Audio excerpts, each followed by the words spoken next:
ప్రభుత్వం జాబ్ కార్డును అమలు చేయాలని కోరుతూ యువజన విభాగాల నేతలు నెల్లూరు గాంధీ బొమ్మ సెంటర్లో ధర్నా నిర్వహించారు. ఈ ధర్నాకు భారీగా యువజన విభాగాలు వచ్చాయి. వామపక్షాల నేతలు పీడీఎస్యు, అదేవిధంగా వైఎస్ఆర్ కాంగ్రెస్ పార్టీ యువజన విభాగం, విద్యార్థి విభాగం లీడ్ తీసుకుంది. దీనిలో ఈ సందర్భంగా యువజన విభాగం జిల్లా అధ్యక్షుడు ఊటుకూరు నాగార్జునతో మా ఛానల్ 9 ప్రతినిధి Prem Kumar face to face. Job calendar విడుదల చేయాలని చెప్పేసి నెల్లూరు జిల్లా వ్యాప్తంగా యువజన సంఘం ఆధ్వర్యంలో నిరసన జరుగుతూ ఉన్నారు. ఈ నేపథ్యంలో మనతో పాటు ఉన్నారు. వాళ్ళని అడిగి మరిన్ని విషయాలు తెలుసుకుందాం. చెప్పండి, మీరు రోడ్డు మీద రావడానికి ప్రధాన కారణం?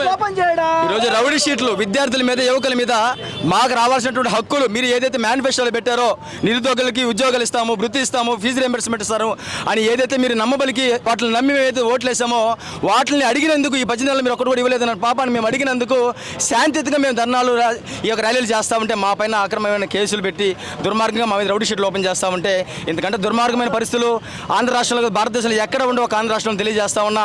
ఆఖరికి జగన్మోహన్ రెడ్డి గారు ఎంతో ముందు చూపుతో మన బిడ్డల కోసం 17 మెడికల్ కాలేజీలు తీసుకొచ్చి అన్ని విధాలుగా వాటిని పూర్తి చేసే కార్యక్రమం చేస్తే చివరి దశలో ఒక 6,000 కోట్లు ఖర్చు పెడితే అవి ప్రభుత్వమే నడిపే బాధ్యత నుంచి చేయాల్సింది పోయి చంద్రబాబు నాయుడు దుర్మార్గమైన ఆలోచనతో, ప్రైవేటీకరణ ఒక ఆలోచనతో ఈరోజు అన్ని విధాలుగా ప్రభుత్వం వాళ్ళకి ఎవరైతే బినామీలు ఉన్నారో వాళ్ళకి దరఖాస్తు చేయడానికి పూనుకో ఉన్నాడు.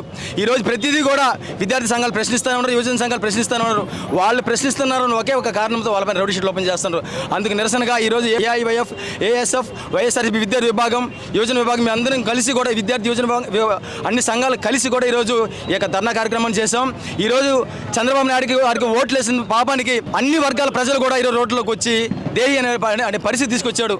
కానీ ఈరోజు చంద్రబాబు నాయుడుకి ఒకటే గుర్తు చేస్తా ఉన్నాం, మీ మొండి వైఖరిని మానుకొని మీరు ఏదైతే హామీలు ఇచ్చారో మేనిఫెస్టోలో అవి కానీ అమలుపరచుకుంటా ఇదే మొండిగా కానీ మీరు వెళ్తే మాత్రం మీకు తగిన బుద్ధి చెప్పడానికి కూడా మేమందరం కూడా సిద్ధంగా ఉన్నామని తెలియజేస్తా ఉన్నా. ప్రజల తరపున పోరాడడానికి, ప్రజల తరపున గొంతెత్తి మాట్లాడడానికి, మా జీవితాలను కూడా ఫలంగా పెట్టడానికి మేము సిద్ధంగా ఉన్నామని తెలియజేస్తా ఉన్నాం. ఎన్నికల సమయంలో ఎలాంటి హామీ మేనిఫెస్టోలు ఇచ్చారు? నారా లోకేష్ గారు యువగళం పాదయాత్ర పేరుతో ఈ యొక్క ఆంధ్ర రాష్ట్రంలో ఉన్న విద్యార్థి యువజనుల ఓట్లు కొల్లగొట్టేందుకు విద్యార్థులకి జీవో నెంబర్ 77ని రద్దు చేస్తామని చెప్పి మాట ఇవ్వడం జరిగింది.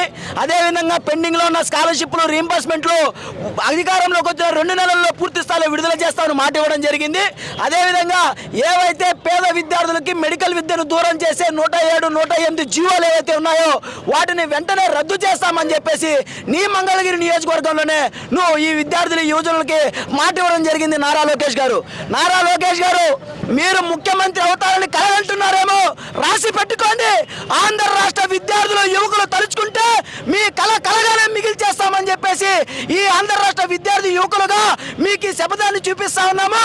అదే పద్ధతుల్లో మీరు పెండింగ్ లో ఉన్న స్కాలర్షిప్లు, రీయింబర్స్మెంట్ విడుదల చేయకపోయినా, అదే పద్ధతిలో మీరు వైజాగ్ లో ఉన్నటువంటి ఏఐఎస్ఎఫ్, ఏఐఎఫ్ నాయకుల పైన రౌడీ షీట్లు ఓపెన్ చేశారు.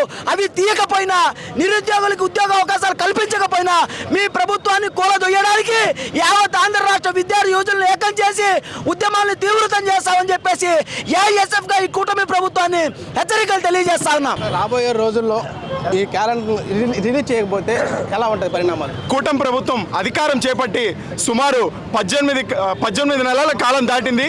అయినప్పటికీ కూడా ఇచ్చిన ఏ ఒక్క హామీ కూడా నెరవేర్చకుండా ఈరోజు విద్యార్థులు కావచ్చు, యువకుల్ని కావచ్చు నట్టేట ముంచారని చెప్పేసి ఈ సందర్భంగా తెలియజేస్తా ఉన్నాను. మరోవైపు పీపీపీ విధానం అనేది ఒక విధానాన్ని తీసుకొచ్చి ఈరోజు పేద విద్యార్థులకు కావచ్చు, యువకులకు కావచ్చు వాళ్ళకి వైద్య విద్యని దూరం చేస్తూ ఉన్నారు. అదేవిధంగా ఈ పీపీపీ మోడల్ని మరోవైపు గవర్నమెంట్ స్కూల్లో కూడా ప్రవేశపెడతామని చెప్పి ఎంతో ఆర్భాటంగా ముఖ్యమంత్రి గారు చెప్తా ఉన్నారు. ఇదేనా మీ సుపరిపాలన? ఇవేనా మీరు ఇచ్చిన హామీలు? ఖచ్చితంగా పేద విద్యార్థులకి ప్రభుత్వ విద్య దూరం చేసిన యువకులకు ఇచ్చిన హామీలు చేపట్టకపోయినా ఖచ్చితంగా యువజన సంఘాలు కావచ్చు, విద్యార్థి సంఘాలు కావచ్చు, పార్టీలకు అతీతంగా మేమందరం కూడా ఈరోజు ఒక జేఏసీగా ఫామ్ అయ్యాము. ఈ జేఏసీని మేము తీవ్రతరం చేసి ఖచ్చితంగా రాబోయే రోజుల్లో తీవ్రమైన చర్యలు ఈ ప్రభుత్వం మీద మేము చేపడతామని చెప్పేసి ఈ సందర్భంగా తెలియజేస్తా ఉన్నాం.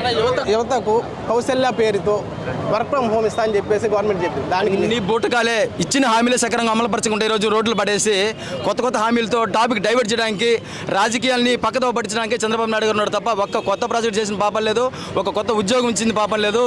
ఏది చేయకుండా కూడా 3 లక్షల కోట్ల అప్పు తీసుకొచ్చి ఆంధ్ర రాష్ట్ర ప్రజలందరూ నెత్తిమీద మోపి ఈరోజు ఆయన కొడుకు ఆయన జలసాలు చేసుకుంటారు. చేసుకుంటూ ఉన్నారని తెలియజేస్తా ఉన్నా. యువతకి విద్యార్థులని కూడా నట్టేట ముంచి వాళ్ళని లక్ష్యంగా చేసుకుని అధికారంలోకి వచ్చిన చంద్రబాబు నాయుడు గారు ఈరోజు వాళ్ళని నట్టేట ముంచి వాళ్ళు ఇబ్బందులు పడి రోడ్లో ఆత్మహత్యలు ఇస్తూ ఉంటే వికృత ఆనందం పొందుతా ఉన్నారని తెలియజేస్తా ఉన్నా. మొత్తంలో చూసుకున్నట్లయితే జిల్లా వ్యాప్తంగా ఆ క్యాలెండర్ విడుదల చేయకపోతే భారీ ఎత్తున నిరసన తెలుపుతామని చెప్పేసి విద్యార్థి యువజన సంఘం కూడా తెలుపుతున్నటువంటి పరిస్థితి. తాజా పరిస్థితి. కెమెరామెన్ జోషితో ప్రేమ్, నెల్లూరు నుంచి.